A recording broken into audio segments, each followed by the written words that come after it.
On est en live. Alors, bon, bah, comme la dernière fois, on a encore un petit problème, voilà, de, de, d'informatique, hein. On va essayer de régler ça, mais bon, c'est les premières fois, donc c'est toujours un peu compliqué. On fait avec. Donc, je suis heureux de vous retrouver pour le deuxième oscillo, hein. C'est la semaine numéro 2. Donc, ça correspond à la deuxième semaine de janvier, du coup, parce qu'on est en décalé, hein. C'est toujours comme ça dans les chiffres du jeu vidéo, hein.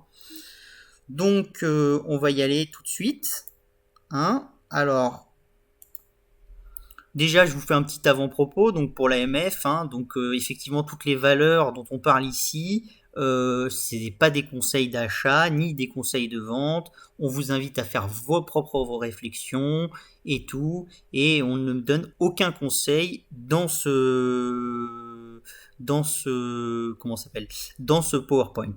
Voilà. Donc, on va parler cette semaine à travers les ventes des vieux jeux vidéo et surtout de ce qu'on appelle le back catalogue. Alors, le back catalogue, c'est les jeux qui sont sortis il y a quelques années et qui continuent à se vendre, en fait. Et c'est quelque chose de très très important, le back catalogue, parce que c'est quelque chose qui n'existait pas jusqu'à il y a quelques temps. C'est-à-dire qu'avant, le back catalogue n'existait pas parce que les gens ils revendaient leurs jeux, il y avait tout le marché de la revente, de l'occasion et tout ça. Donc tout ça, c'est une nouveauté qui est arrivée depuis 5 ans, on va dire, et qui est favorisée par deux choses. Déjà, le gaming as a service vous permet de monétiser vos jeux beaucoup plus longtemps dans le temps, comme vous l'avez dans les films. C'est exactement la même chose avec Netflix. Beaucoup d'acteurs ont pu monétiser des vieux catalogues qu'ils avaient beaucoup de mal à monétiser avec les chaînes de télé. Bon, bah là, c'est la même chose.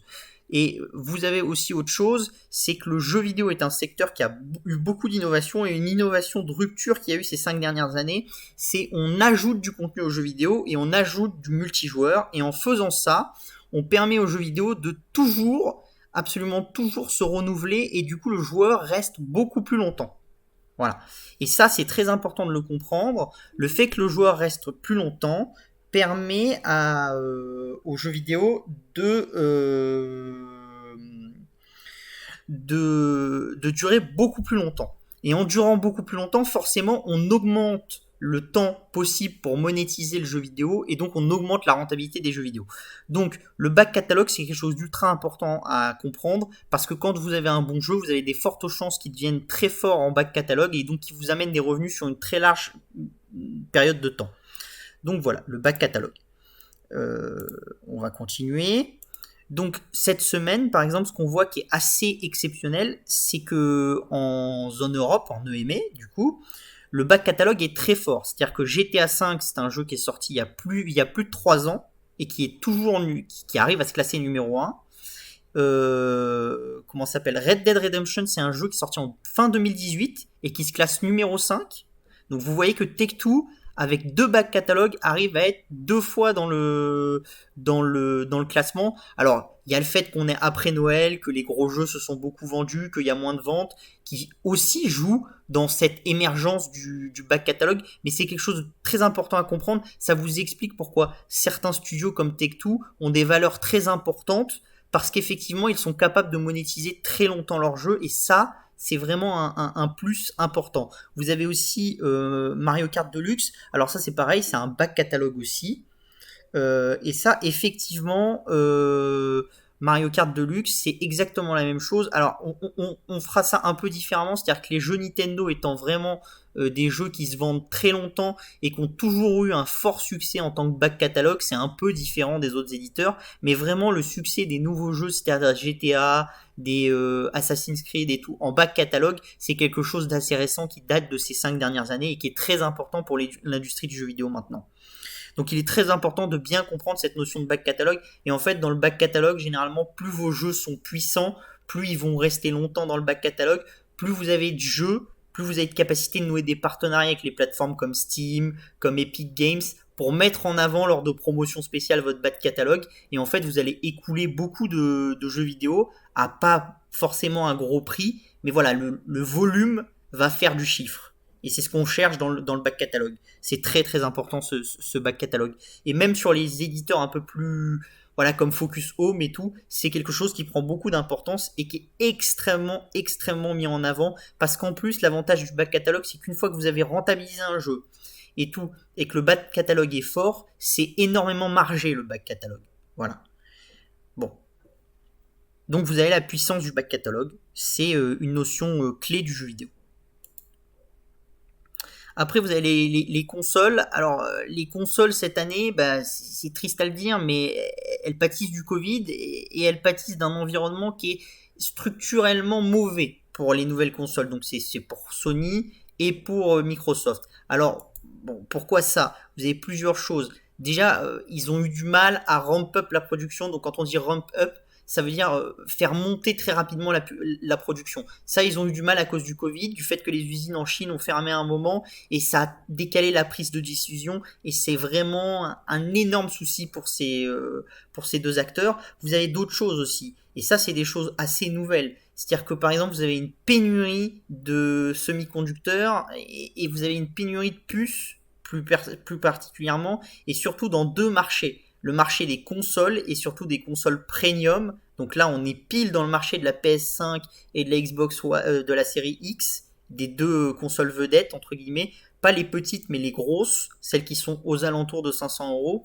Et après, vous avez une pénurie aussi dans le marché des PC et des tablettes, mais vraiment le marché le moins qualitatif. C'est-à-dire vraiment les PC à 200 €, à 300 €, à 400 €, vous avez d'énormes soucis de composants et AMD a publié là-dessus et a dit qu'il s'attendait à ce que ces soucis de composants continuent à minima jusqu'au Q2 de cette année. Donc il y aurait une résorption qui commencerait à se mettre en place assez fortement à partir du Q3 et surtout à la fin du Q3. Donc ça vous donne vraiment ça veut dire qu'il reste encore quasiment un trimestre et demi de short supply dans le marché. Vous avez aussi autre chose, c'est que le marché des consoles, il faut comprendre, c'est un marché où en fait vous margez très peu sur une console.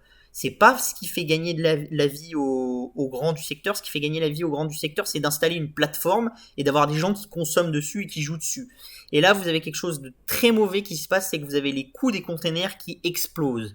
Et en ayant ces coûts des containers qui explosent depuis la Chine, ça veut dire que pour certains pays et pour certaines destinations, si Sony et Microsoft envoient du stock dans ces destinations, ils vont vendre la console à perte. Parce que le coût de transport a tellement monté que ça va manger le peu de marge qui reste. Et ça, c'est très important de le comprendre. C'est-à-dire qu'une console, ça a une durée de vie assez importante et du coup, ça a une courbe d'expérience très très forte. C'est-à-dire qu'au début, la console vous coûte très cher, à la fin, elle vous coûte pas cher.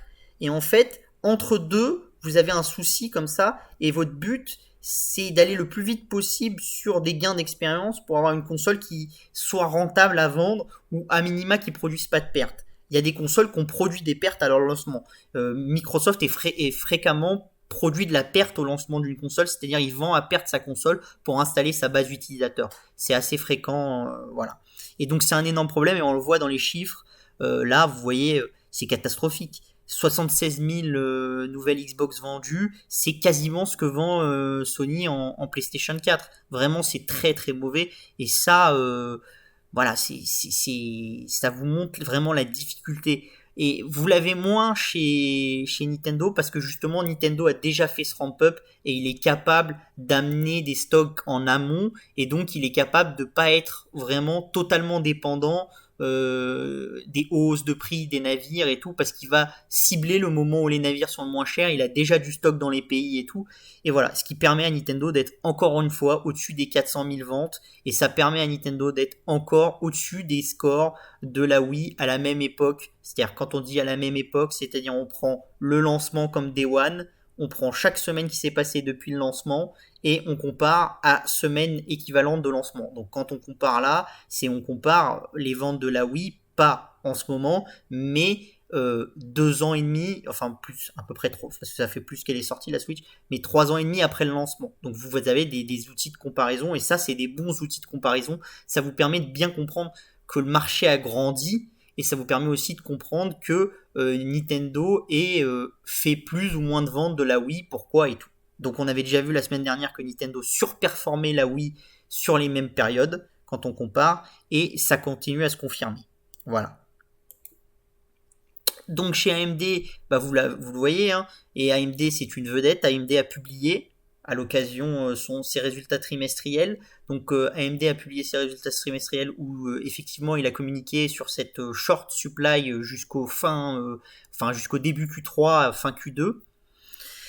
Et vous voyez bien, AMD est une entreprise qui va très bien. Elle est montée, hein. On était à 2 dollars en 2015, on est à 80 dollars maintenant. Et tout ça, c'est parce que l'entreprise déploie une stratégie sur les puces et crée tout un univers. Et cet univers, il capte de la croissance. Et si vous avez cette croissance dans les puces, c'est pas que à cause du marché du jeu vidéo, mais c'est vraiment parce que dans le secteur des puces, tout est en effervescence et tout le secteur vraiment est en hausse. Et je vous invite à regarder le secteur des puces parce que vous avez des très très belles entreprises et vraiment vous avez des coups superbes à faire. On en parle assez souvent sur Opportunité Techno et vraiment, AMD c'est vraiment la vedette de ces 5 dernières années. Hein. Vraiment, c'est comparativement à ce que fait Intel, on peut dire que AMD et Nvidia ont réussi à montrer aux investisseurs leur vision de marché des 5 ou des 10 prochaines années. À contrario, Intel a totalement loupé cette capacité à montrer aux investisseurs qu'il avait la vision des futurs marchés. Voilà. Donc après, on va passer à Amazon. Hein. Alors Amazon, vous savez, c'est un géant. Alors j'aime beaucoup Amazon, je suis actionnaire de Amazon, voilà. C'est un géant diversifié. Le problème des géants diversifiés, c'est que souvent ils vont sur beaucoup de secteurs et vous avez de la casse. Voilà. Et là, dans le jeu vidéo, Amazon, c'est de la casse. C'est-à-dire ils ont été très très bons. C'est-à-dire ils ont acheté Twitch au meilleur moment, qui est vraiment la plateforme du gaming. Et tous ceux qui sont venus se mettre en concurrent ont tous raté leur coup. C'est-à-dire quand on a vu la concurrence arriver de Microsoft, ils ont raté, et tous les autres qui sont arrivés là ont quasiment tous raté. Alors après, vous avez des concurrents en Chine ou dans des micro-marchés en Corée ou ce genre de choses, où vous avez vraiment des logiques de marché qui sont propres. Et on ne peut pas vraiment comparer. Vous avez peu de plateformes qui arrivent, qui sont des plateformes occidentales et qui marchent dans ces marchés-là. C'est vraiment des marchés assez uniques et assez atypiques. Voilà. Donc on a ça. Et vous avez 500 millions qui ont été mis par Amazon dans le développement de jeux vidéo. Et pour le moment, c'est 500 millions qui ont été mis à fond perdu, on peut dire. C'est-à-dire que Amazon a développé très peu de jeux, il a réussi très peu de choses. Pourquoi est-ce qu'il a mis ces 500 millions d'euros? Ces 500 millions de dollars, parce qu'en fait, il veut alimenter Amazon Luna, qui est son service de cloud gaming. Et le but, c'est de se mettre en front avec Sony, Google et les autres. Le problème, c'est qu'on voit très bien que ne devient pas studio de jeux vidéo qui veut. Alors, dans le milieu, beaucoup de gens vous diront que si Amazon échoue, c'est en partie parce qu'il n'a pas recruté les bonnes personnes, parce que ces studios ont la culture un peu de ce qu'on appelle la bro-culture, donc il n'y a pas assez de personnel féminin, donc il y a des problèmes RH dans ces studios, il y a énormément de problèmes, c'est très très compliqué. Mais il y a un élément clé à regarder cette année sur Amazon, c'est pour ça que je vous en parle, c'est que cette année, il faut regarder le lancement de New World, qui est le MMO de Amazon. Il devrait sortir cette année, on n'a pas la date précise, mais il devrait sortir cette année et ça sera vraiment un étalon pour voir où se situe Amazon dans la création de jeux vidéo. Et si ils ont vraiment progressé, s'ils sont capables de nous offrir du contenu de qualité, ou si vraiment ils ont besoin de faire des acquisitions. Et comme vous le savez, tout le monde cherche à faire des acquisitions dans le gaming. Donc si en plus Amazon s'y met, c'est vraiment, enfin, ça va prendre de la force assez, et les actifs vont devenir assez rares. Voilà. Donc je vais faire une petite pause là pour voir un peu les questions qu'il y a. Donc alors. Ça correspond à quoi cette diapo stop le nombre de téléchargements? Alors en fait c'est des données qui sont fournies par GameCell Data ou VG Charts et en fait c'est des données qui remontent de plusieurs points et qui sont concentrées pour avoir des visions. Donc en fait la vision de téléchargement c'est vraiment des données qui sont compilées par GSD, qui les compile au niveau de l'Union européenne, au niveau de l'Europe et qui met en forme un tableau pour montrer quelles sont les meilleures ventes. Aux États-Unis, vous avez la même chose qui est fait par d'autres acteurs et en fait dans chaque zone vous avez à peu près la même chose. Chaque acteur a chaque zone géographique a sa manière de faire. Voilà, c'est ça. Donc on continue. S'il n'y a pas de questions, je crois qu'il n'y a pas d'autres questions, c'est ça? Non, il n'y a pas d'autres questions. Donc on peut continuer. Donc après en 2020, il y a aussi eu un segment de marché bien précis qui a vraiment extrêmement bien performé. C'est même si le jeu vidéo dans son ensemble a bien performé, il y a un segment de marché qui a surperformé les autres. C'est-à-dire il était vraiment, je dirais pas balbutiant avant, il existait, mais il n'y avait pas eu d'engouement dingue. Et cette année, il y a un nouveau segment de marché qui s'est mis en place et qui est très très fort, c'est ce qu'on appelle le party game. Alors le party game, c'est des jeux entre guillemets où vous allez jouer avec vos amis. Et le but, c'est de s'amuser. Donc c'est un peu comme les Mario Party, les choses comme ça, c'est des mini-jeux et on s'amuse. C'est un domaine où les jeux mobiles étaient très présents et Nintendo était très présent. Il y avait quelques autres acteurs comme le studio anglais Team 17 qui édite Overcooked ou d'autres jeux ou d'autres studios comme ça. Mais souvent, c'est des petits jeux qui coûtent pas très cher à développer. Et voilà. Et en 2020, il y a deux jeux qui ont fait vraiment le buzz, entre guillemets, dans ce segment. Vous avez comment ça s'appelle, vous avez Among Us dont on a déjà parlé et un autre jeu dont j'ai jamais parlé en détail qui s'appelle Fall Guys. Alors c'est deux segments de marché bien différents, c'est-à-dire que Fall Guys, vous êtes sur un jeu où vous êtes vraiment dans un système un peu de Battle Royale comme Fortnite, vous êtes 60, il y a des mini-jeux, il y en a qui gagnent, il y en a qui perdent, vous êtes éliminés au fil de l'eau, et puis à la fin il en reste peu, et puis jusqu'à ce qu'il reste un gagnant. Donc vraiment voilà, mais c'est des mini-jeux, c'est pas du tout comme Fortnite des combats, c'est vraiment des mini-jeux, vous faites des mini-jeux, vous devez colorier, attraper des cercles de couleurs, survivre à un monde qui s'écroule, enfin ce genre de choses, plein de choses, voilà. Et Among Us, alors Among Us c'est aussi très simple, c'est un jeu où en fait vous êtes dans un vaisseau spatial, à minimum on va dire 4 joueurs, et en fait vous avez ce qu'on appelle des traîtres, qui sont en fait des aliens, et eux leur but c'est de tuer les autres, les gentils spationautes, pendant que eux essayent de faire leur quête. Et si vous réussissez à trouver tous les aliens, ou si vous réussissez à finir toutes vos quêtes, vous avez gagné. C'est un magnifique jeu, magnifique petit jeu où vous jouez des parties très rapides avec les autres. Et ce qu'on voit cette année, c'est que vraiment l'importance qu'ont pris ces jeux. C'est-à-dire que j'ai essayé de vous mettre là le Google Trend. Donc vous le voyez. Donc en fait le Google Trend c'est simple. En jaune, vous avez le PSG, donc le Paris Saint-Germain, qui est une équipe de sport. J'ai mis ça parce qu'en France c'est assez connu, mais j'aurais peut-être pu mettre une équipe américaine aussi pour que ça vous montre un peu. On est au niveau mondial, bien sûr, sur les données. J'ai mis FIFA qui est un jeu phare en Europe, qui est la courbe verte, et après j'ai mis Among Us qui est la courbe bleue, et aussi Fall Guys qui est la courbe rouge. Alors vous voyez que Fall Guys a profité d'un bon lancement, mais après ça a été un peu compliqué pour tenir la dynamique. C'est aussi dû au fait que sur Fall Guys vous devez être 60, donc il faut beaucoup de gens et tout, mais c'est un jeu qui continue d'être très joué et qui continue d'engranger des très très bons scores de vente, surtout que c'est un jeu qui n'est pas disponible sur toutes les plateformes, donc qui pâtit un peu de cette non-disponibilité sur certaines plateformes et du fait que qu'on puisse pas forcément jouer entre les plateformes et entre joueurs. Mais ça, c'est des choses qui vont changer. Le studio qui fait Fall Guys travaille dessus.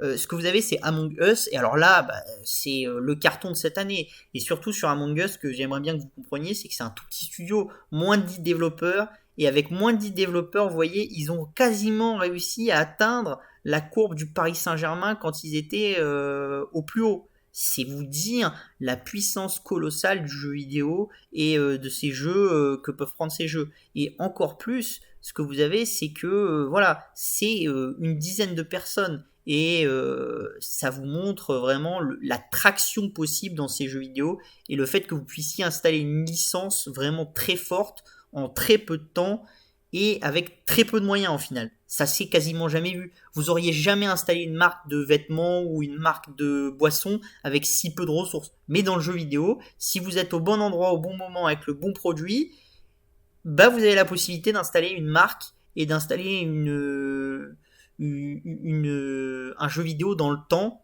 qui est vraiment quelque chose de très très fort. Donc là, c'est l'exemple de Fall Guys. Donc vous voyez, il y a des boules, il y a des joueurs et on s'envoie les boules dessus. Donc c'est très coloré Fall Guys. C'est tout ce nouveau segment du jeu vidéo qui s'inspire beaucoup de Nintendo, qui est très, on dit kawaii. Donc kawaii, ça veut dire mignon en japonais. Donc c'est là où on sort complètement des préjugés des jeux vidéo, c'est-à-dire de tout ce qui est Call of Duty et tout, où on est dans la guerre, dans ce genre de choses. Et ça vous montre vraiment le potentiel du jeu vidéo dans toute sa diversité. C'est comme le cinéma, c'est un art. Voilà, c'est de l'art pur. C'est le huitième ou je sais pas le combienième art, mais ça vous permet de vraiment laisser libre cours à votre vision artistique. Et vous avez de plus en plus de studios qui font des jeux comme ça, des jeux très mignons, des jeux très artistiques. Maintenant, on dit même des jeux scénarisés, c'est-à-dire que vous êtes quasiment dans un film et vous avez un couloir et vous vivez le film en vivant le jeu vidéo. Et ça, c'est tous des nouveaux types de jeux vidéo qui n'existaient pas avant, qui étaient vraiment confidentiels et qui sont en train de prendre de l'ampleur et qui ont des manières de développer, des manières d'être créées qui sont totalement différentes et qu'il est important de comprendre parce que voilà, ça a un sens. Voilà. Donc pour Among Us, bon bah voilà, moins de 10 développeurs et vous voyez, j'avais déjà utilisé cette slide.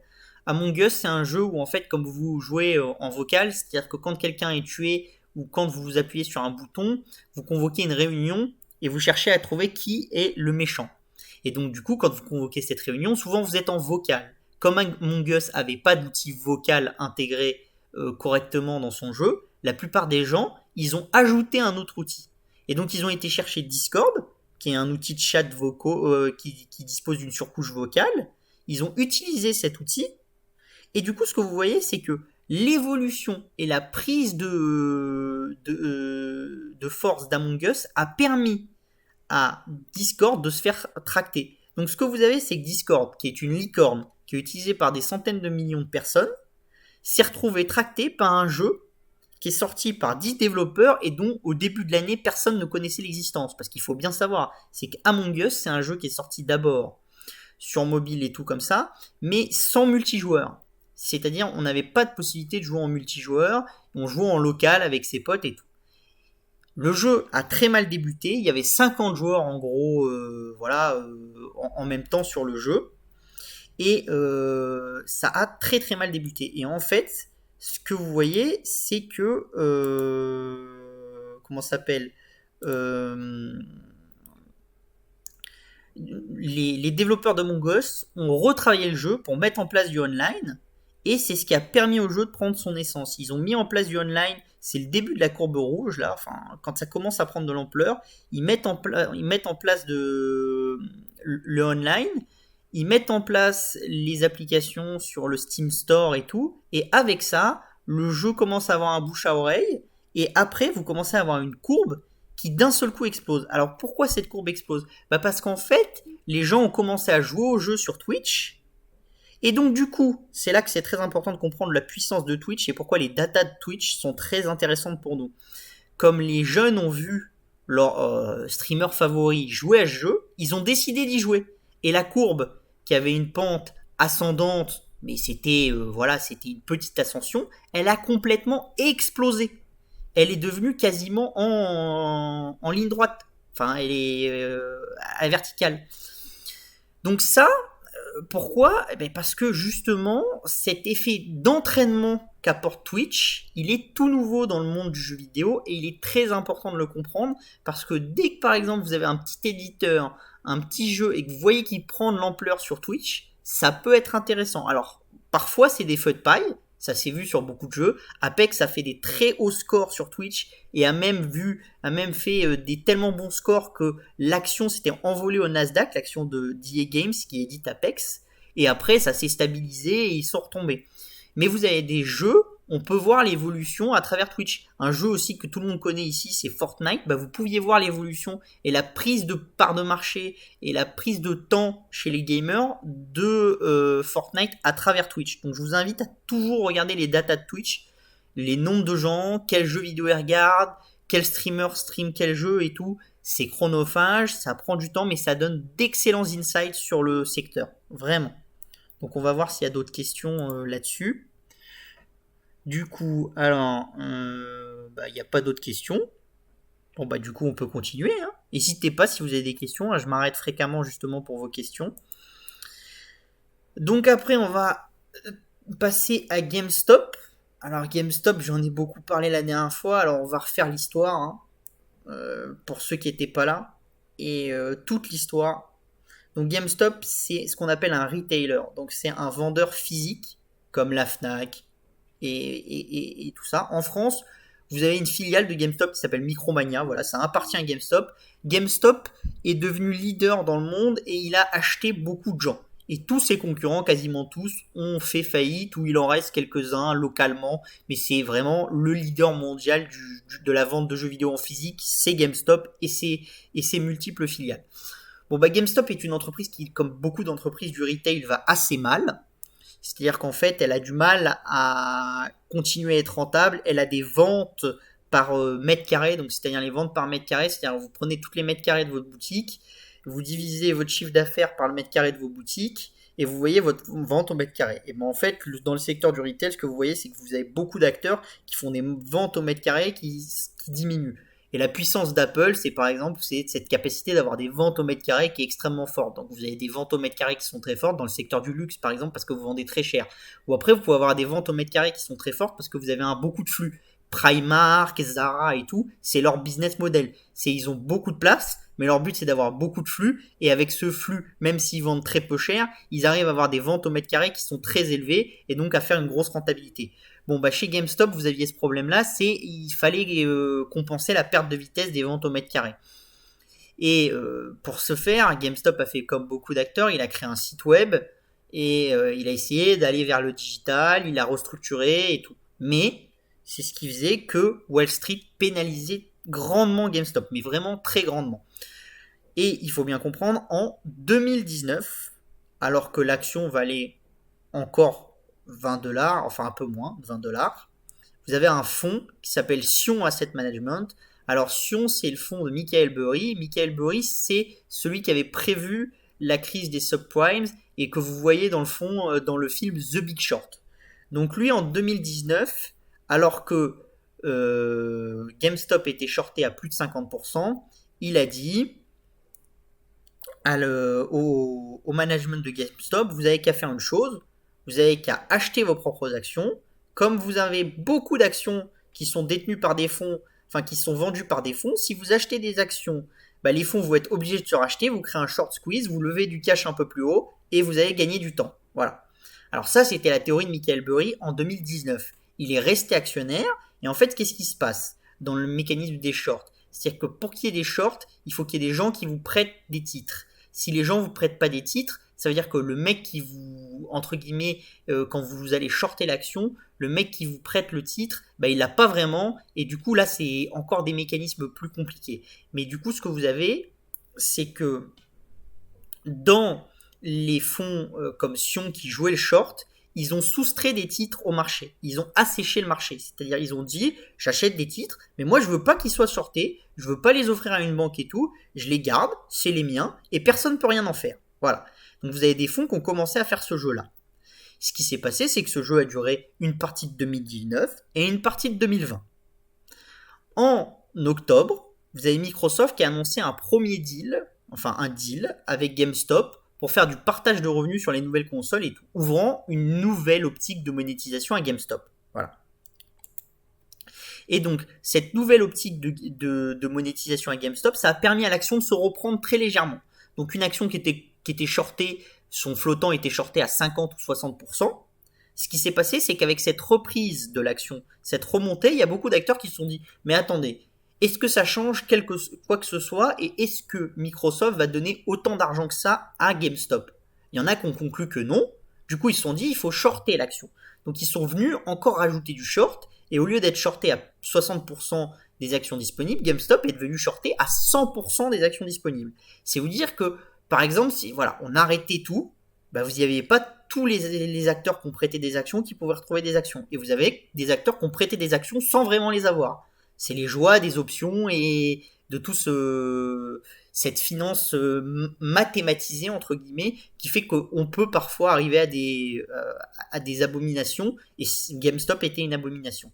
Donc ce qui s'est passé, c'est qu'après Noël, GameStop a été comment dire, elle a été comment s'appelle, GameStop est une action a publié des ventes de Noël en fait. Et les ventes de Noël se sont retrouvées en hausse. Alors pour plusieurs facteurs. Déjà parce que GameStop a beaucoup restructuré son parc de magasins, donc il lui restait les meilleurs magasins. Et surtout parce qu'en fait les éditeurs ont beaucoup aidé GameStop et ont donné plus de stocks à GameStop qu'à d'autres. Et surtout des stocks de consoles, ce qui a permis à GameStop d'avoir des ventes par mètre carré qui augmentaient si on tenait compte que des magasins qui allaient continuer leur vie, sans tenir compte des magasins qui fermaient. Ça, c'était la clé. C'est-à-dire que les gens de Reddit et d'autres sur le secteur ont dit GameStop retrouve la croissance, donc il faut la valoriser comme une boîte de croissance, il ne faut plus avoir peur de l'avenir sur GameStop, donc on va racheter des actions. Vous avez un premier short squeeze qui se passe, c'est-à-dire que l'action qui était à 4$ passe à 20$. Et là, à 20$, ce que vous avez, c'est que vous avez des acteurs, des hedge funds et des investisseurs US très connus. Hein. Vous avez par exemple le fondateur de Cheetos, qui est une entreprise américaine, qui est venu, qui a pris des actions sur le marché et qui a dit moi je crois que GameStop va continuer à monter.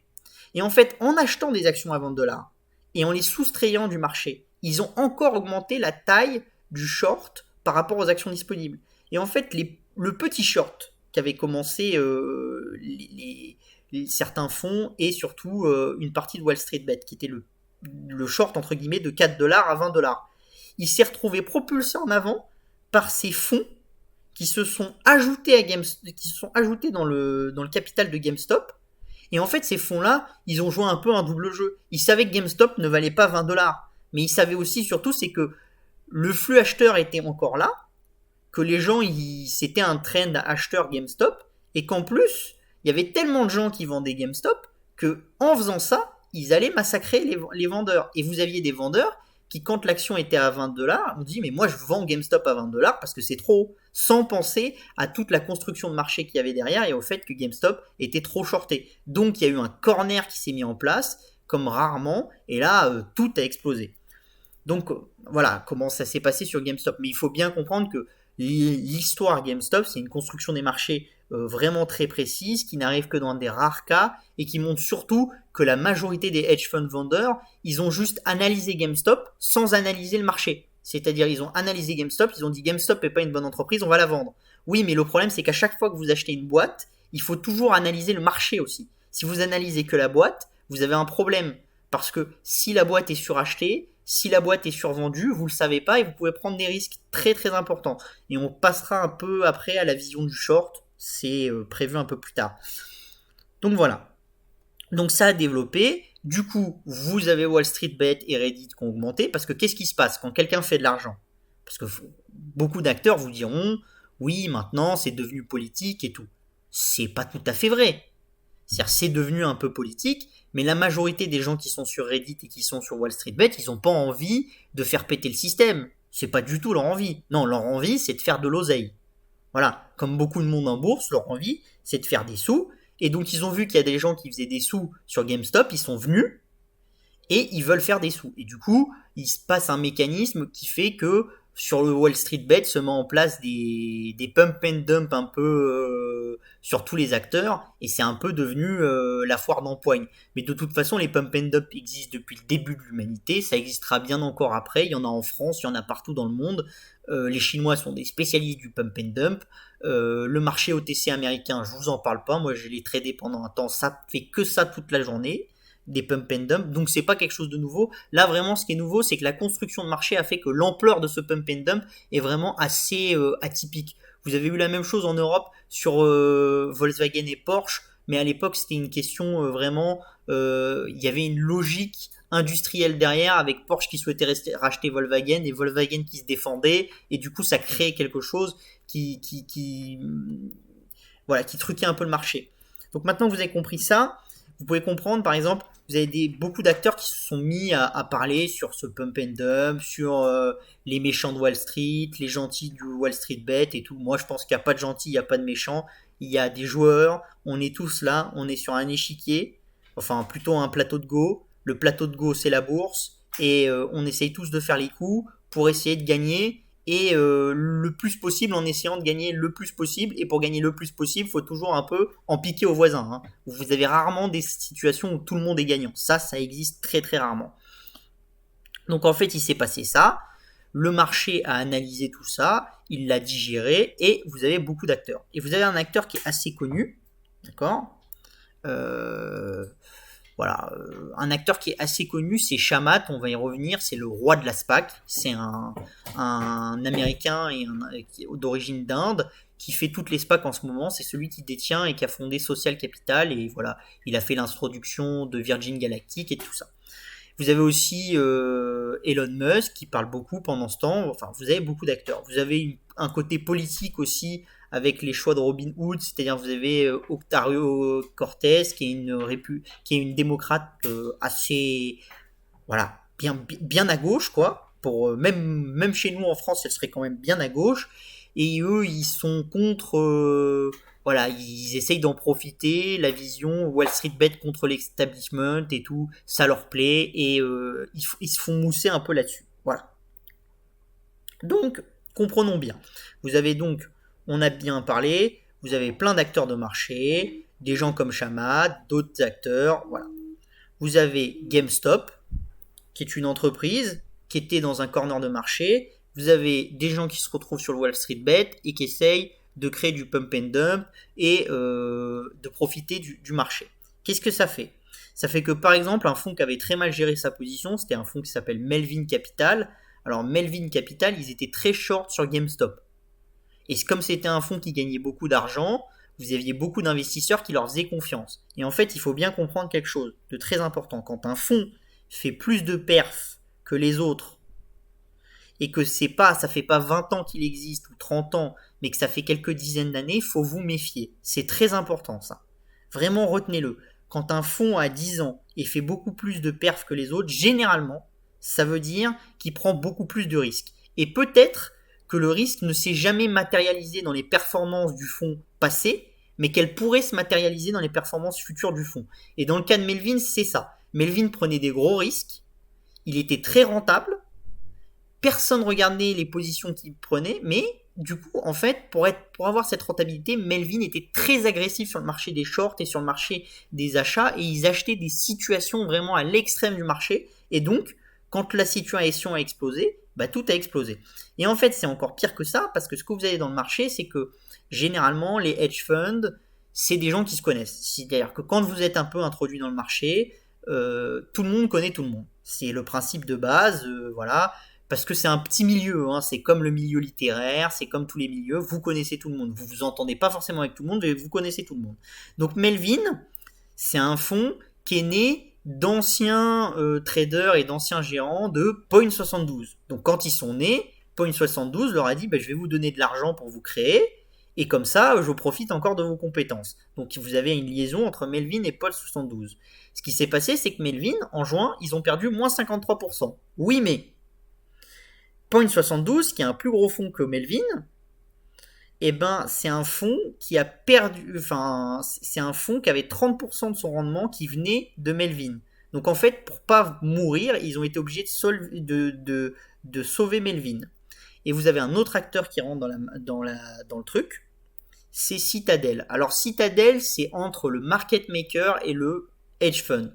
C'est très particulier, c'est des gens qui font des cotations en permanence, ils font un peu les deux choses à la fois, et c'est des acteurs très importants dans le marché, parce qu'ils permettent à tous les acteurs d'avoir une contrepartie et d'avoir un prix, et ils sont très importants. Donc en fait, ce qui s'est passé, c'est que Point72 et Citadel, ils sont venus sauver Melvin, ils ont mis 2 milliards, mais comme Melvin a perdu 53% en juin, il manque déjà de l'argent chez Melvin. Ça veut dire que malgré le fait qu'ils ont clôturé leur position sur GameStop, clôturé leur position sur d'autres valeurs, bah Melvin a perdu tellement d'argent, ça a entraîné un tel besoin de capital et ça a fait vendre tellement les positions de manière mécanique et un peu folle que Melvin a encore besoin d'argent alors qu'ils ont déjà obtenu 2,4 milliards. Et qu'à la base, Melvin, c'est un fonds qui pèse entre 11 et 15 milliards. C'est vous dire, ça veut dire que dans l'environnement de marché qui s'est passé, en fait, un fonds qui pesait entre 11 et 15 milliards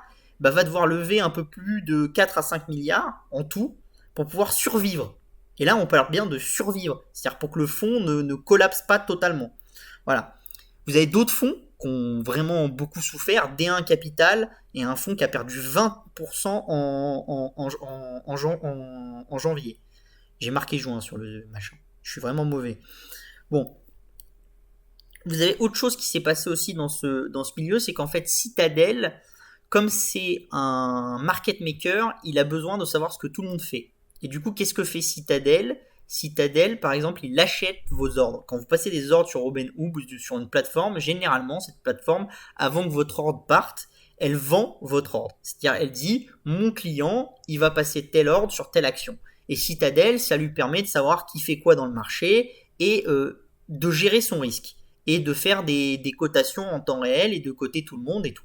Parce qu'il faut bien vous dire qu'il n'y a pas que le Nasdaq, le NYSE ou Euronext qui font des cotations. Il y a tout un monde parallèle qui a besoin de cotations parallèles qui sont faites par d'autres acteurs et c'est pas tout est centralisé sur une seule bourse et tout. Non, non, vous avez plein de ce qu'on appelle des dark pools et tout ça. Et tout ça, c'est un environnement entre guillemets qui a ses propres acteurs et qui draine beaucoup de flux. Et si ces acteurs ils sont plus capables de faire le pricing correctement, vous avez vraiment un risque que les gens achètent et vendent sans vraiment savoir ce qu'ils achètent, ce qu'ils vendent et à quel prix. Et ça, c'est très compliqué.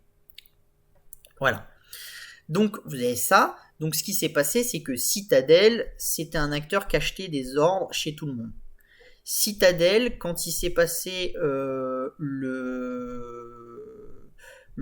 comment s'appelle la hausse très violente des titres GameStop et des autres titres. En fait, le problème, c'est que Citadel et les autres market makers n'arrivaient plus à répondre à la demande. C'est-à-dire, ils n'arrivaient plus à justifier d'un prix et à stabiliser un prix. Et en fait, quand vous avez ça, vous avez ce qu'on appelle du coup un spread énorme qui se met en place. Et ça, c'est très dangereux sur les marchés. Quand le spread est très haut, vous avez une volatilité qui augmente. Et cette volatilité, c'est un risque pour tous les acteurs. Il y a des acteurs qui profitent de cette volatilité, mais généralement, on n'en profite qu'à très court terme. Et si cette volatilité s'installe, c'est vraiment un très gros risque pour le système. Pourquoi cette volatilité s'est installée ? Parce que les Américains, ils jouent beaucoup avec ce qu'on appelle des options. Et ça, c'est un marketing très agressif qu'ont fait les nouvelles plateformes comme Robinhood, Sophie et tout ça. C'est des acteurs qui ont mis en avant les options. Et en fait, les options, ça vous permet d'avoir un pouvoir sur le marché en mettant peu de cash. C'est-à-dire que vous mettez peu de cash, mais vous avez un tel effet de levier que sur le marché, vous pesez très lourd. Donc, en contrepartie de cet effet de levier, vous avez un très fort risque. Généralement, les gens qui vous vendent des options, que ce soit votre broker ou un autre, entre guillemets, ils sont obligés de se couvrir. Là, le problème que vous avez eu, c'est qu'en fait, il y a beaucoup trop d'Américains qui achètent des options. Les gens n'étaient pas couverts correctement. Donc, en plus, ça a créé des problèmes dans les couvertures des brokers. C'est pour ça que Robinhood est obligé de lever 1 milliard de dollars parce qu'on dit qu'en fait, ils lèvent cet argent parce qu'ils ont vendu trop d'options, parce qu'ils n'ont pas bien calculé leurs risques et qu'en fait, il y a des options, elles n'étaient pas vraiment sécurisées par le sous-jacent. Donc, en fait, si des clients les ont réclamées, et en fait, personne était. Enfin, voilà, il y avait pas le collatéral, donc c'était de la pure perte pour Robinhood ou pour des acteurs en dessous de Robinhood, mais qui peuvent ne plus être solvables, dont Robinhood a connaissance ou n'a pas connaissance ou prévoit d'avoir connaissance. C'est le problème aussi dans ce genre de secteur, c'est que l'information met un peu de temps à remonter assez souvent. Voilà. Donc en fait, ça, il faut bien comprendre quand vous avez un short squeeze comme ça sur les options, c'est-à-dire que vous n'avez pas assez de monde pour répondre à toutes les options et qu'il y a trop d'options sur le marché, c'est ce qu'on appelle un gamma squeeze. Voilà, c'est un terme, c'est exactement comme un short squeeze, c'est-à-dire que trop de gens ont vendu des options sans avoir le collatéral. Voilà. Donc on va faire une petite pause là, je vais voir s'il y a des questions. Donc vous avez des questions là-dessus sur la première partie parce que c'est vraiment important de bien comprendre le début quoi. Le début c'est ça et c'est important. Si vous n'avez pas de questions, on va continuer. Bon, du coup il n'y a pas de questions. Du coup en fait voilà, il s'est passé ça.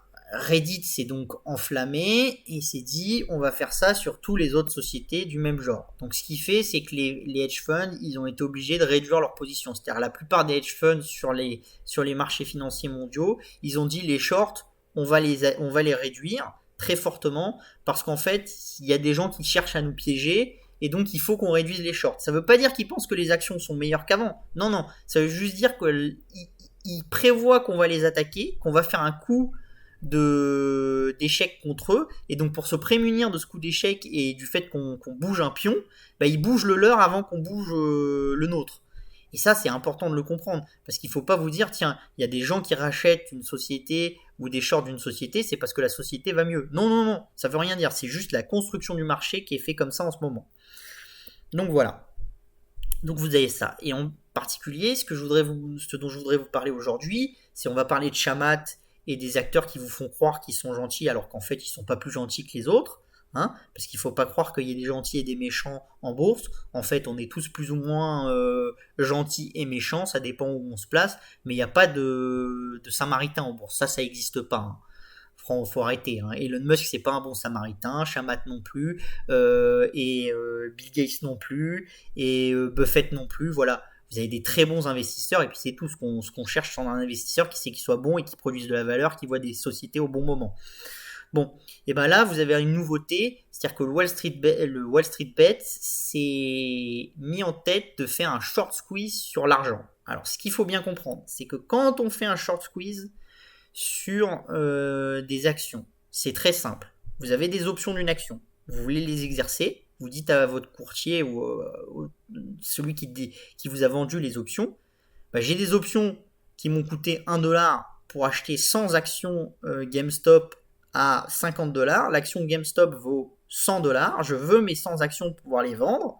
Donc je vais te donner 5000$, parce que c'est 100 x 50. Je vais te donner 5000$ et tu vas me donner mes 100 actions. Le problème, c'est qu'il faut encore que ces gens-là, ils les aient. Sinon, ils sont obligés de les acheter sur le marché. Mais une fois que vous avez vos 100 actions, entre guillemets, vous en foutez, vous avez vos 100 actions, c'est fini. Sur le marché des matières premières, c'est beaucoup plus compliqué que ça. Parce que quand vous allez demander à votre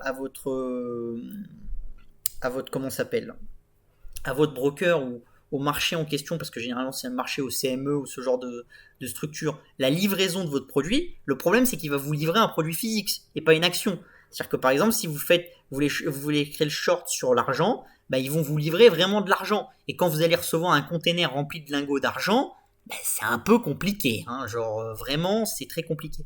Donc il y a effectivement plus de papier que ce qu'il y a d'actifs physiques dans le marché de l'argent.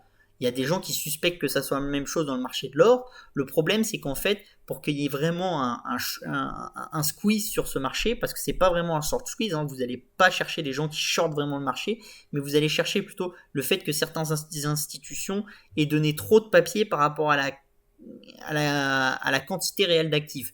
Vous avez tout ce qui est les ETF qui sont pas forcément 100% compensés en physique et tout. C'est un marché très compliqué, le marché des matières premières. C'est pour ça qu'il faut faire très attention à tous ceux qui vous disent voilà, il y a la crise, achetez un ETF or ou un ETF argent, vous êtes sûr d'avoir quelque chose de sécurisé. Non, non, vous n'êtes pas sûr parce qu'il faut encore que vous puissiez avoir votre livraison. Et si on vous vend le fait que le marché mondial va faire faillite et qu'il n'y aura plus personne, une chose est sûre, c'est que le CME vous enverra pas vos lingots d'or et vos lingots d'argent, hein, ça c'est sûr. Donc si vraiment vous avez peur de la crise, il faut acheter du physique, c'est obligatoire.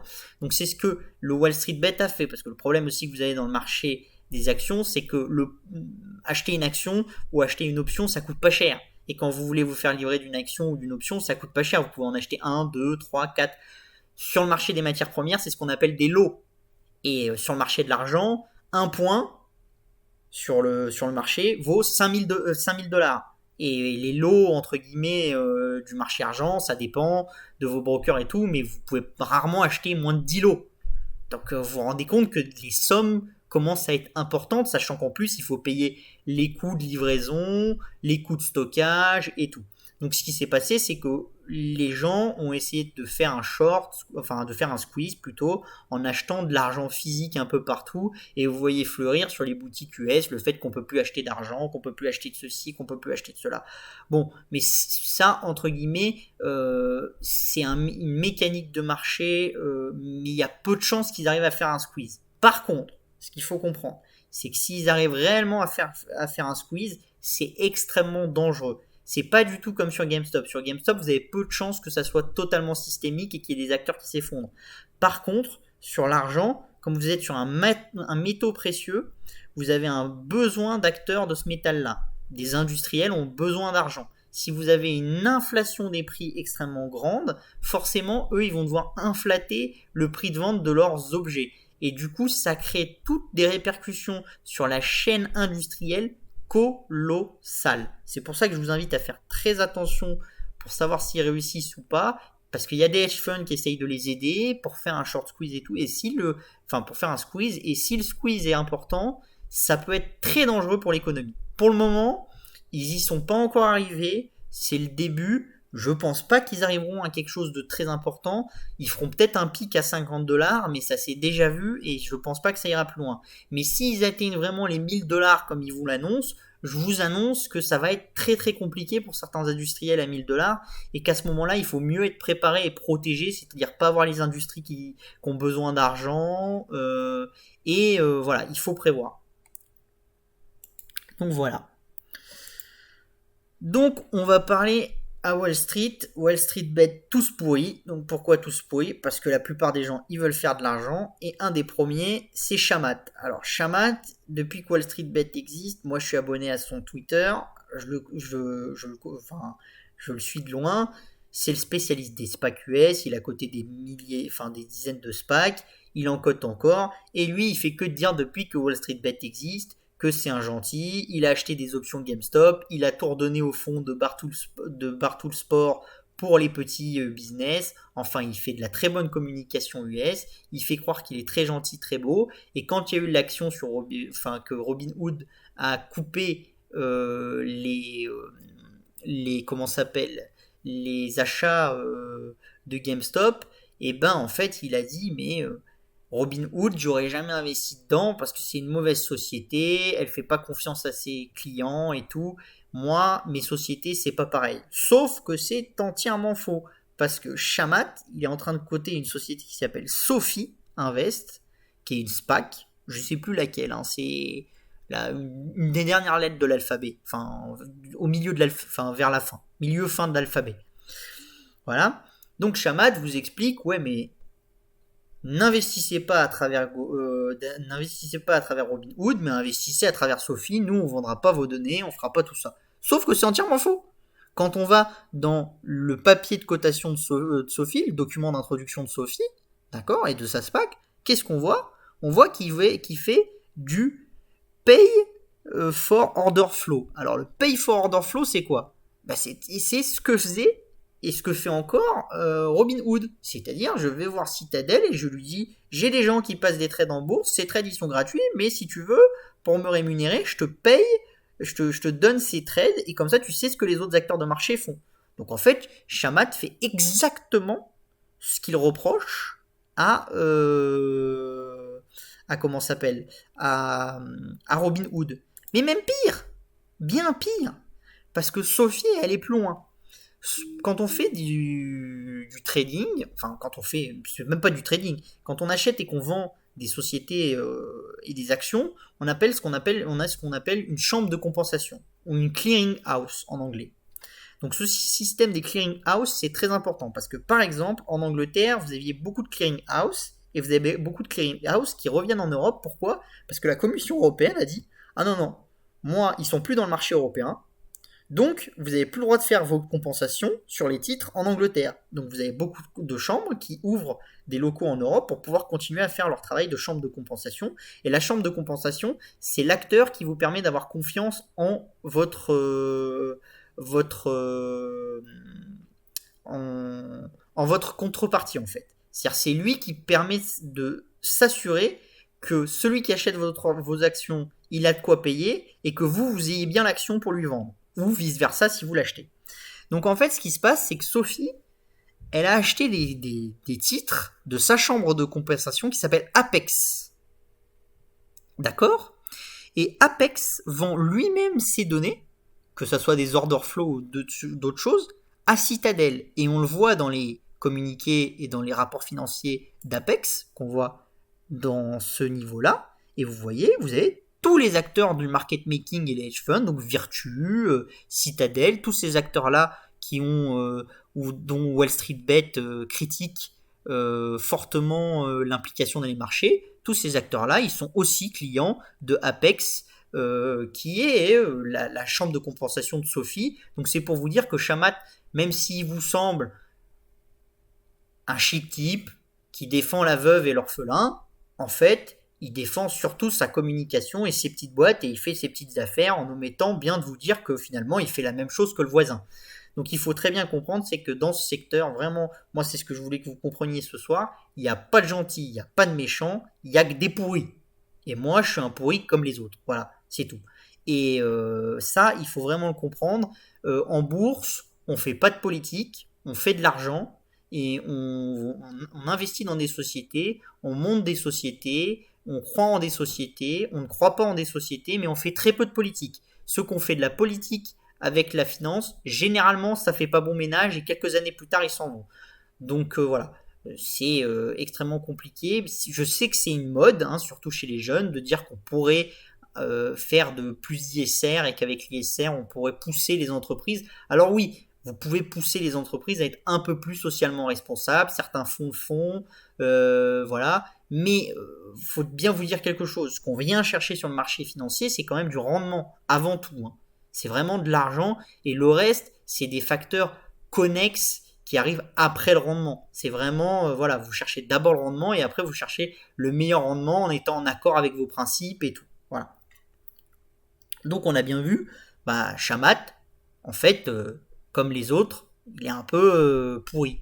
Et quand Elon Musk, il vous dit faut acheter du Tesla et tout, c'est pareil, il plaide pour sa paroisse. Chacun plaide pour sa paroisse et c'est tout à fait normal. Il faut pas voir ça comme quelque chose de pas bien, hein. C'est normal que chaque acteur plaide pour sa paroisse et c'est ce que chaque fondateur de société ou chaque investisseur devrait faire, hein. Voilà. Donc après, on va parler un peu des shorts.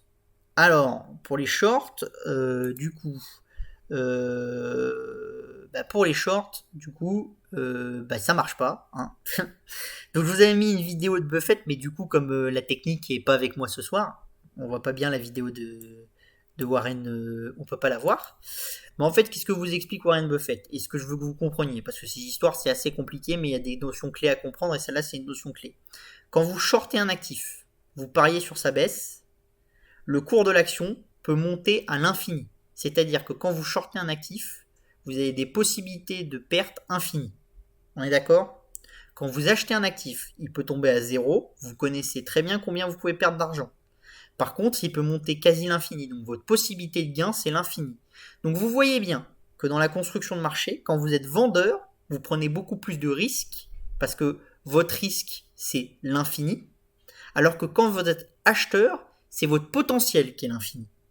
Donc c'est deux choses bien différentes. Et en plus, vous avez deux choses. C'est que dans le marché, vous avez souvent une construction de marché qui fait que les titres les plus surachetés continuent à être les titres les plus surachetés. En France, on pourrait citer Esker qui est très cher et pourtant c'est toujours plus cher. On pourrait vous citer Hermès qui est très cher et c'est toujours plus cher. Pourquoi est-ce que le très cher est toujours plus cher? Parce qu'il faut bien comprendre aussi une chose. Quand vous avez un actif qui est très cher, vous avez un management. Imaginons vous avez une action, d'accord? Cette action, vous jugez qu'elle vaut 20 $. L'action cote 100 $. Vous vous dites, je vais la shorter parce qu'elle va aller à 50 $. Oui, mais le management, il peut savoir qu'elle vaut 20 $. Il va lever de l'argent à 100 $. La première année, il va avec cet argent créer assez de valeur pour que vous puissiez valoriser l'action à 40 $.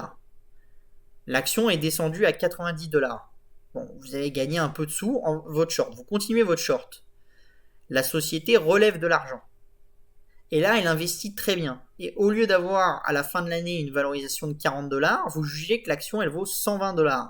Et bien là, vous vous êtes fait avoir. Parce qu'en fait, votre marge, elle a été mangée par le fait que la société, elle peut lever du cash, elle peut l'investir, et en investissant correctement son cash, elle peut créer beaucoup, beaucoup, beaucoup de valeur. Donc c'est vous dire, vous avez énormément, quand vous êtes en short, vous avez énormément de risques, et il faut jamais shorter un actif sans le regarder scrupuleusement, très très fréquemment. Vraiment.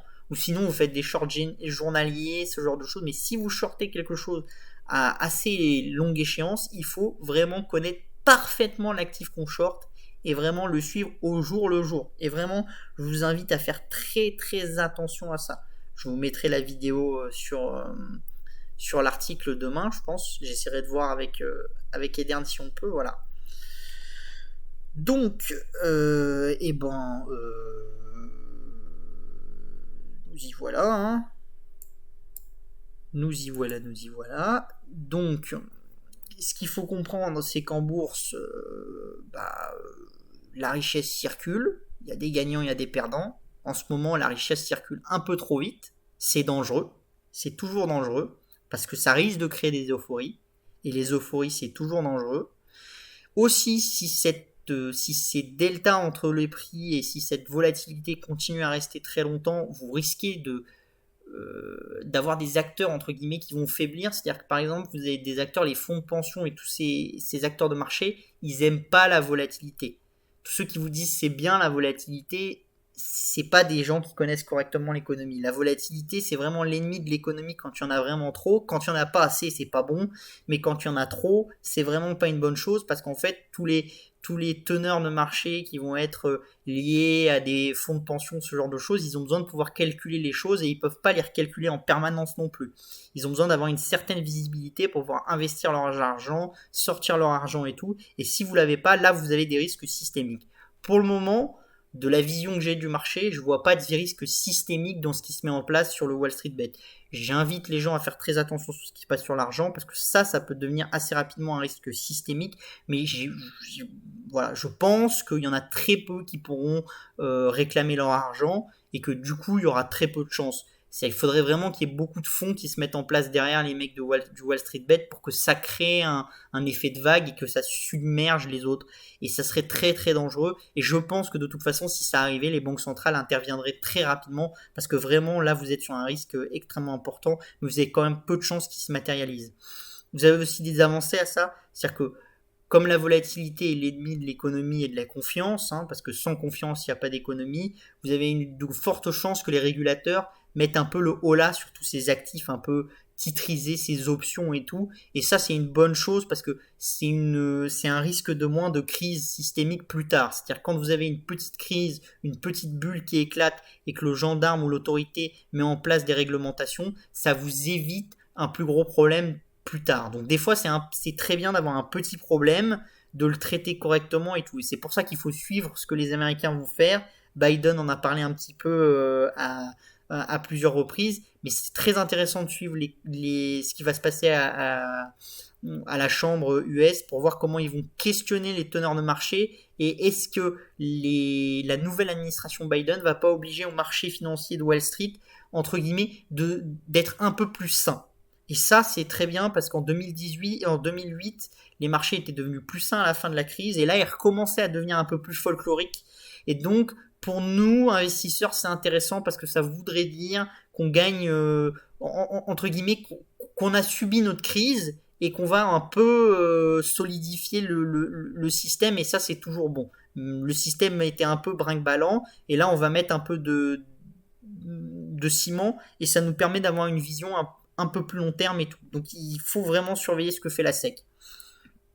Bon, et voilà. Après voilà, n'oubliez pas non plus que l'ennemi de mon ennemi est mon ami. Alors ça, je vous invite à toujours le faire. C'est-à-dire qu'il n'y a pas dans le Wall Street Bet que des gentils petits Américains à faible revenu et tout. Non, non, vous avez des fonds qui écrivent sur le Wall Street Bet, vous avez des fonds qui attaquent en justice Citadel, vous avez vraiment beaucoup d'acteurs et chaque acteur joue sa partie. Donc vraiment, laissez scrupuleusement le côté politique de côté. Vraiment, c'est pas ce que les acteurs viennent rechercher. Voilà. Donc après, on va parler de Mint. Alors Mint, on l'a sur le portefeuille NTI depuis très très longtemps. On avait bien compris comment ça allait se passer. Alors voilà. Alors on avait déjà fait une première émission avec les wins et tout ça sur Mint, sur ce voilà. Moi j'ai conseillé de ne pas apporter à l'OPA. Voilà, je vous le dis.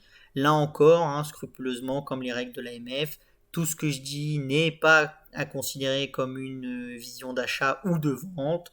Vous êtes libre de faire ce que vous voulez et je vous invite à contacter un conseiller spécialisé en placement financier et agréé par l'AMF pour vous guider et tout à la trame. Voilà. Moi, je suis encore actionnaire de Mint à titre privé. Voilà, ça c'est dit.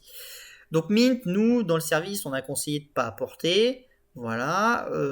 Pourquoi on a conseillé de ne pas apporter? Alors c'est assez simple. C'est-à-dire qu'en fait, quand on est sur NTI, on essaye d'avoir le meilleur risk-reward pour les gens. Mais comme nos clients et comme les gens en général sont des gens qui ne sont pas tout le temps sur le marché, ils ne peuvent pas faire les arbitrages au quotidien comme moi je fais. Donc vraiment, on pensait que garder Mint, c'était garder une poche de cash en sécurité, sachant qu'on savait qu'il y avait encore de l'acquisition client, qu'il y avait encore du potentiel, parce que bon, la valorisation à l'heure de l'OPA, quand ils ont annoncé leur premier OPA, moi j'étais aux alentours de 11 euros, 11,50 €, je trouvais que c'était un bon prix. Hein. Il ne faut pas non plus partir dans les exagérations, 15 euros et tout, c'était totalement irréaliste. Mais voilà, 11,50 € c'était vraiment un bon prix, ils ne nous l'ont pas proposé, donc je trouvais que c'était plus intéressant de garder les titres. Alors on a eu la communication du coup de comment ça s'appelle de Mint. Hein. Alors Mint a communiqué. Il a eu un très très bon CA cette année. Vraiment un très très bon CA. Alors en partie parce qu'au premier semestre ça a été très bon, mais aussi parce qu'il y a eu beaucoup d'acquisitions au deuxième semestre. Et surtout, KZ a été très sympa. Il nous a laissé une petite info dans le communiqué qu'on peut décortiquer. Il nous a dit que la marge brute annuelle était très forte à 19% pour l'énergie. Et donc si on retraite de la marge brute du premier semestre, en fait on arrive à une marge brute sur l'énergie qui serait compris entre 9 et 11%, voire un peu plus de 12%. Suivant les calculs, c'est un peu compliqué parce qu'il faut retraiter de la téléphonie et tout, mais ça dépend comment sont gérés les coûts. Donc en fait, on a fait une très bonne rentabilité au premier semestre. Il y avait des acteurs qui pensaient qu'on ferait une perte au deuxième semestre parce on est en phase d'investissement et tout. Moi, je pensais qu'on se serait entre 0 et 500K de rentabilité nette au deuxième semestre.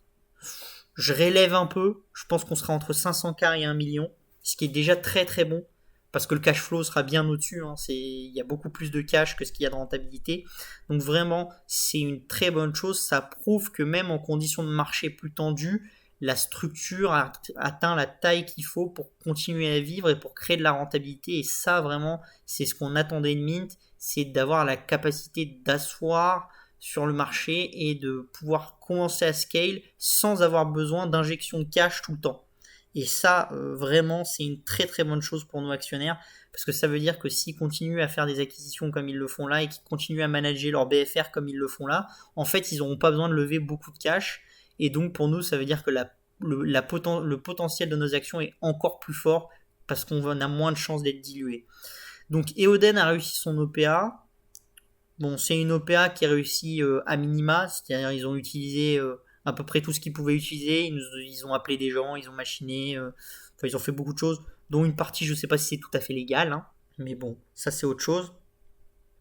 Donc voilà, ils ont fait tout ça, ils ont obtenu un peu plus de 50%. À la fin du deuxième tour, ils obtiendront un peu plus de 60% à mon avis, mais pas beaucoup plus. Je pense qu'ils sont à leur limite, donc ils ne pourront pas enlever Mint de la cote. Mint continuera à vivre. Je pense que Mint évoluera plus au-dessus des 10 euros à la fin de l'OPA. Ça dépend de comment sera le marché à ce moment-là, mais je pense qu'on a une bonne vision et que même si le Covid replonge, Mint est bien positionné pour faire partie des poches du portefeuille qui seront les moins sensibles à la crise, sachant que même s'il n'y a pas crise et que s'il y a une reprise, Mint en profitera aussi. Donc en fait, on est gagnant dans tous les cas. Ce qu'on voit aussi, c'est la courbe. Donc la courbe de mon ami Totem. Hein. Je vous invite à aller voir et à s'inscrire à sa newsletter. Donc ce qu'on voit, c'est qu'on a fini à 120 cas clients cette année. un peu plus de 120 compteurs. Donc ce qu'on cherche, c'est à tendre vers les 300 clients par jour. Voilà, c'est le but.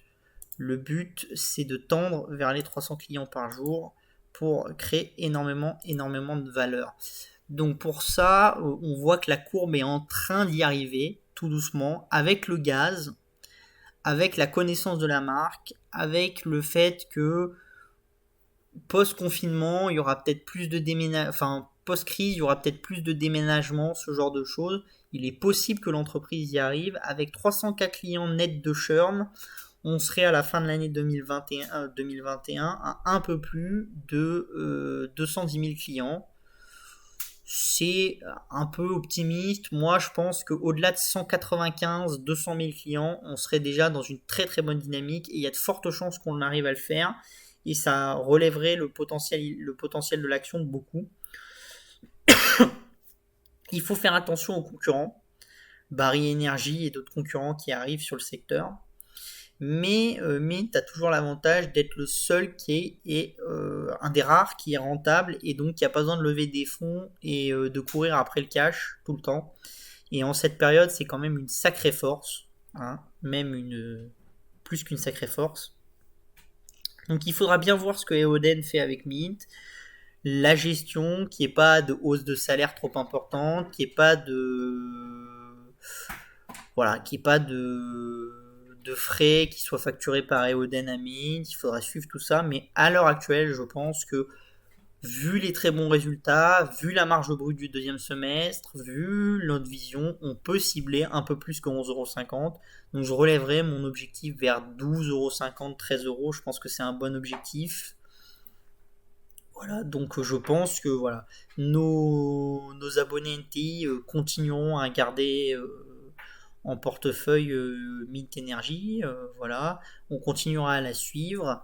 Et voilà, si je vais prendre vos questions aussi. Donc, est-ce qu'il y a des questions? Alors, donc,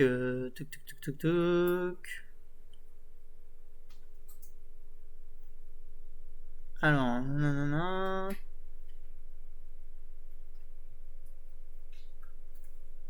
Donc, il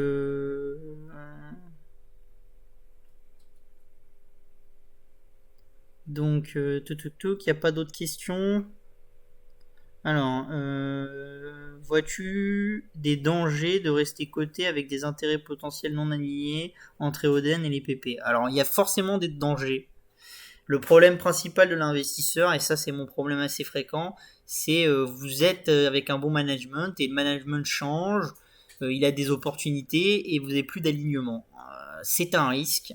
C'est un risque qui existe souvent. Alors vous avez des investisseurs qui vous diront dès que ce risque se matérialise, vous partez de l'action, vous la vendez et vous passez à autre chose.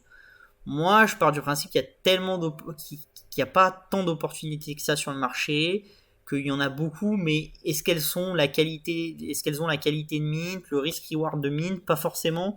Donc moi, je vais garder Mint, mais par contre, je vous invite effectivement à très bien surveiller, donc à aller dans les comptes pour aller voir les conventions et tout, et vraiment faire un travail de recherche et pour sécuriser votre patrimoine là-dessus. Et c'est ce que je fais pour mes clients sur NTI, c'est je vais toujours chercher les conventions, les choses comme ça, et s'il y en a, voilà, je le mets toujours et j'explique pourquoi est-ce qu'on continue à investir dans une société, même si forcément il n'y a pas forcément d'alignement.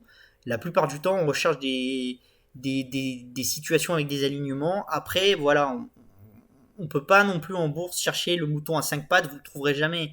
Donc pas cher, avec des grosses croissances, avec un alignement parfait et tout, c'est quand même compliqué. Donc voilà. Voilà, il y a d'autres. Oden pourrait-il s'amuser à faire chuter le cours de l'action? C'est compliqué, hein, parce que si vous vendez des actions, entre guillemets, ça veut dire que vous perdez du contrôle. Donc oui, on peut toujours s'amuser, monter une opération folle avec des hedge funds et créer, mais ça c'est très très rare, ça n'arrive pas si souvent. Vous avez un risque juridique qui est extrêmement grand, même si l'AMF met beaucoup de temps et tout. Donc il faut arrêter de le fantasmer. Ça, c'est un truc de film. Ça arrive.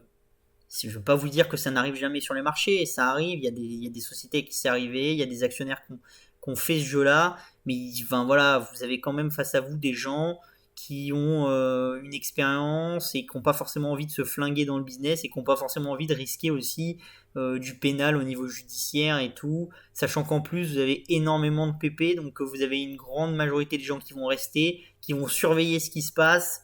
Plus vous avez de gens qui surveillent, plus c'est dur de combattre. C'est-à-dire que quand vous avez 5% ou 10% du capital qui reste, vous avez des PP éparpillés, c'est compliqué, vous n'avez pas de gestion.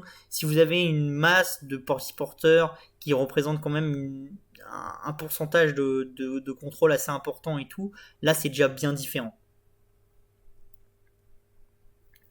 Bon, quel est mon scénario le plus probable? Moi je vous ai toujours dit, l'offre elle augmentera pas, voilà, pour des raisons légales. C'est compliqué d'augmenter une offre, il faut bien comprendre comment ça marche le marché. Étant donné qu'ils ont validé la première partie, ils feront la deuxième partie à cette offre-là. Sinon, en fait, il faut qu'ils recommencent toute l'OPA au début, et leur intérêt, comme ils ont obtenu déjà 50%, c'est pas de les payer plus cher, hein. Donc, et je pense que même s'ils rehaussent à 11 euros ou 11,50 €, ils n'auront pas beaucoup plus. Peut-être qu'ils auront 60% du capital au lieu, ou 70% du capital, mais est-ce que ça vaut le coup de payer beaucoup plus cher pour se sécuriser, pour pas être sûr de pouvoir la sortir non plus?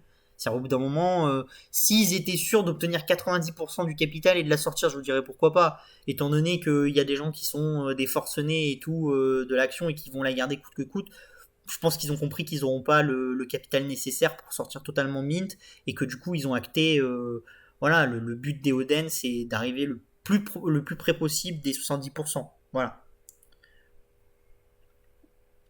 Bon. Et ben voilà, hein, pour ce soir. Si vous avez des questions, faut pas hésiter, hein, à nous envoyer un mail, à me questionner sur Twitter. Je sais que le format serait un peu mieux si il n'y avait pas ces problèmes techniques, hein. J'essaye de les régler dans la semaine pour que ça soit prévu, pour que ça soit bon pour la semaine prochaine. Si vous avez d'autres choses, d'autres questions, n'hésitez pas, hein, vous pouvez me les envoyer, je les traiterai soit à la prochaine émission, soit si vous en avez là en live, je peux les traiter. Sur le cas GameStop, voilà, c'est compliqué. Je comprends que voilà, c'est pas facile à comprendre. Donc vraiment, si vous avez des besoins, voilà, n'hésitez pas sur ces besoins-là à poser vos questions sur la construction de marché. Je sais que c'est très compliqué et qu'on a du mal parfois à le comprendre. Donc voilà, je vous invite à vraiment vous questionner là-dessus parce que c'est vraiment quelque chose de très important. Et là, bon, c'est un peu brouillon, j'ai un peu du mal à l'expliquer correctement. Je sais, j'essaye de m'améliorer et tout. Il faudrait que je respecte un peu plus mon plan, que je structure un peu plus, mais j'ai beaucoup de mal à machiner. On va s'améliorer là-dessus. Mais vraiment, au niveau éducatif, comprenez très bien la construction de marché, le risque des shorts, les différents marchés, les tailles des positions, ce que ça vous donne et tout, parce que c'est très important de comprendre le marché. Voilà. Après, oui. Alors, le prochain, les pépites, oui, bah les pépites, je suis désolé pour vous, mais les pépites c'est dans NTI Europe, hein, qui va sortir cette semaine. Donc on parlera d'une pépite dans NTI Europe cette semaine. Je vous invite à vous abonner, on a plutôt des bons retours. Le but d'NTI Europe c'est de vous offrir la meilleure qualité de service, de vous offrir des dossiers. Et c'est contrairement à ce que beaucoup de gens font avec des recos d'investissement, c'est pas forcément vous dire que achetez ça à tel prix, vendez ça à tel prix. Non, c'est vous faire réfléchir sur les sociétés sur lesquelles on investit, pourquoi on y investit, quel est le risque, quel est le potentiel, ce genre de choses. Et c'est vraiment de coupler à l'aspect investissement, l'aspect éducatif. Pour qu'au final, dans quelques années, vous puissiez prendre votre envol et entre guillemets vous désinscrire du service et être capable de voir les bonnes valeurs tout seul. Alors le but c'est que vous restiez dans le service, on mettra en place le plus de choses possibles, des lives pour me poser des questions, des choses pour qu'on progresse ensemble, parce que moi je pense que dans les marchés financiers, on a beau être, voilà, on veut créer de l'argent et l'argent c'est son argent et pas forcément celui du voisin, mais pour réussir, il faut vraiment travailler avec les autres, s'inspirer des autres, parce que tout seul, dans son coin, on n'y arrive pas. Vraiment, voilà, c'est vraiment quelque chose. Il ne faut pas vous esseler devant votre écran et croire que tout seul vous allez réussir à quelque chose. Il faut vraiment discuter avec des gens, voir d'autres avis et tout. Et donc on fait ce travail-là et on va essayer de faire, faire de plus en plus ce travail-là. Voilà. Et ce qu'il y a, voilà. Donc voilà, pour NTI, on va faire le lancement prochainement. On vous communiquera le lancement. C'est un peu, on vous fera aussi un très gros lancement sur NTI avec beaucoup de les méga trends et beaucoup de choses qui sont dans le prolongement de la conférence 2021 que j'ai fait, que on a fait avant Noël, où on va beaucoup plus travailler les trends, où je vous offrirai des listes de valeurs, ce genre de choses. Donc je vous invite à rester attentif parce qu'effectivement on va lancer quelque chose de vraiment nouveau avec vraiment du contenu très qualitatif, mais il faut le temps qu'on le fignole et tout. Il faut le temps qu'Eden corrige mes fautes et Dieu sait qu'il y en a beaucoup. Du coup, voilà. C'est voilà. Sinon, s'il n'y a plus de questions, je vous souhaite à tous une bonne soirée. Pour ceux qui sont arrivés en retard, on mettra à disposition sur YouTube et il sera sur la chaîne Twitch le replay de cette émission. Et je vous souhaite une bonne soirée. Et on a tenu en 1h30 et j'essaierai de tenir de plus en plus vers les 1h, quitte à faire plusieurs émissions dans la semaine pour qu'on puisse être un peu plus... voilà. Donc je vous souhaite une bonne soirée et un bon repas. Et encore merci d'être nombreux en live. Et surtout, n'hésitez pas, Twitter, @pachama, opportunitétechno.fr et l'adresse mail de la rédaction Agora pour nous envoyer vos avis, vos questions, vos critiques. Et ce fut un plaisir. Et on essaiera d'ajouter d'autres segments que le gaming, d'autres jours dans la semaine pour vous donner encore plus de contenu, encore plus de qualité. Merci beaucoup et au revoir.